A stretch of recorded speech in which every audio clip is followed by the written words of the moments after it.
नमस्कार, मैं doctor Rakesh research astro में आपका स्वागत करता हूं।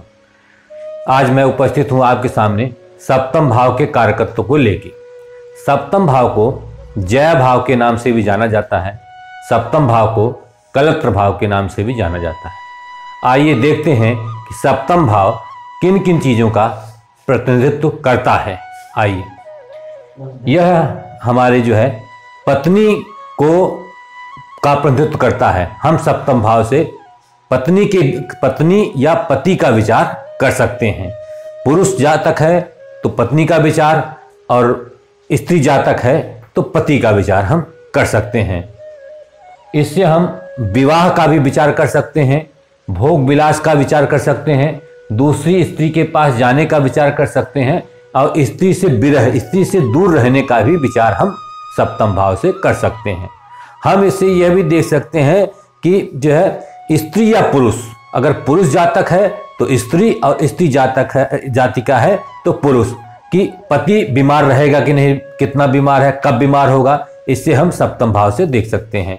या पत्नी बीमार होगी, कैसी होगी, रोगी होगी, सही होगी, ठीक है, तो उसको हम सप्तम भाव से देख सकते हैं।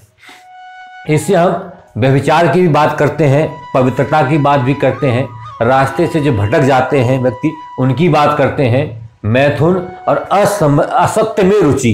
कभी कभी व्यक्ति जो है असत्य में रुचि लेने लगता है, उसका सप्तम भाव पीड़ित होता है, सप्तम भाव सप्तमेश पीड़ित होता है, कारक पीड़ित होता है, तो असत्य बातों की तरफ ज्यादा ही वो अग्रसर होता है।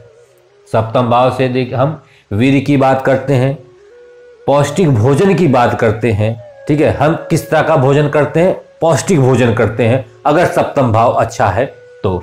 अगर सप्तम भाव क्षीण है, सप्तम भाव कमजोर है, तो हमें जो है पौष्टिक भोजन नहीं मिल पाता है उस समय जब दशा या अंतर्दशा सप्तम की चलती है।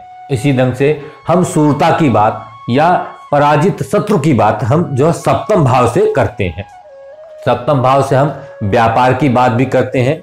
यहाँ पे जो व्यापार की बात हो रही है वो छोटे व्यापार की बात हो रही है, ऐसा व्यापार जिसमें आमदनी या पैसा रोज हमारे पास आए, रोज कितना कमाया और रोज कितना हमने काम किया, तो ऐसे व्यापार की बात होती है। जो बड़े व्यापार की बात होती है वो हम पंचम भाव से करते हैं, और जो साधारण व्यापार की बात होती है, बिजनेस की बात होती है, वो हम दशम भाव से करते हैं।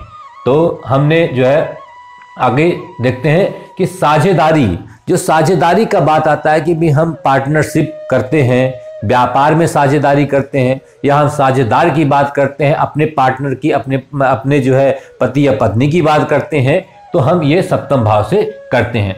राजनीतिक सूझबूझ भी हम सप्तम भाव से देखते हैं। राजनीति में जो चतुर्थ भाव है, चतुर्थ भाव हम जनता का समर्थन देखते हैं। पंचम भाव व्यक्ति मंत्री होगा कि नहीं होगा राजनीति में, इससे देखते हैं। और एकादश भाव से भी हम देखते हैं कि व्यक्ति अपने दम पे, अपने बल से, ठीक है, अपने प्रयासों से मंत्री होगा कि नहीं होगा, ठीक है। लेकिन सप्तम भाव से हम देखते हैं कि व्यक्ति राजनीति में कितना सूझबूझ रखता है, कितना, ठीक है, सूझबूझ है उसके पास, उसकी कितनी प्रतिभा है। सप्तम भाव से हम साधारण खुशी, साधारण प्रसन्नता की बात भी देखते हैं।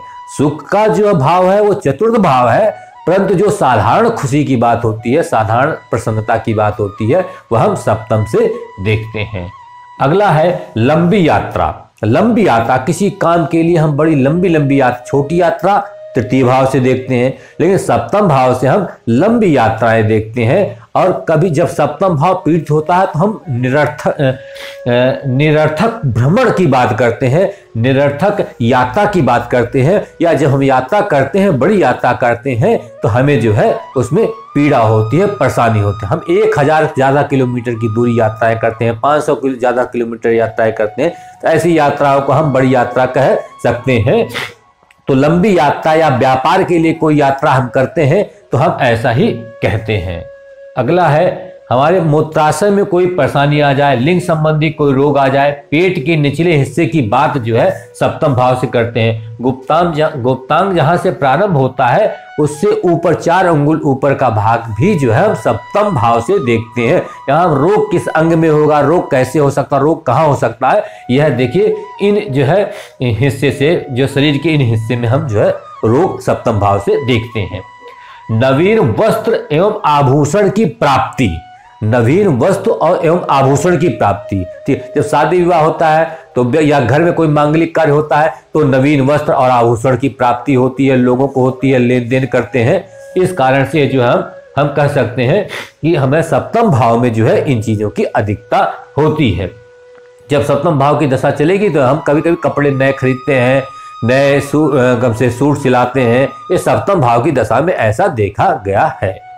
घर में विवाह आदि का शुभ कार्य होना, जैसे सप्तम भाव की दशा चली, मैं एक बुजुर्ग व्यक्ति हूं, ठीक है, तो क्या मेरी शादी होगी? ऐसा नहीं है, सप्तम भाव से मेरी शादी नहीं होगी, क्या मेरे बच्चों की शादी हो सकती है या मेरे रिश्तेदारों में किसी के यहाँ शादी हो सकती है। तो जब सप्तम भाव की दशा अंततः चलती है तो व्यक्ति मांगलिक कार्यों में जाता है, आता है, या उसके घर खुद जो है मांगलिक कार्य संपन्न होते हैं। तो ये रहे कारकत्व जो सप्तम भाव के कारकत्व रहे, ठीक है। अब नेक्स्ट जो है एपिसोड में हम अष्टम भाव के कारकत्व को लेके आपके सामने उपस्थित होंगे, और तब तक के लिए मैं आपसे जो है आज्ञा मांगता हूं और धन्यवाद।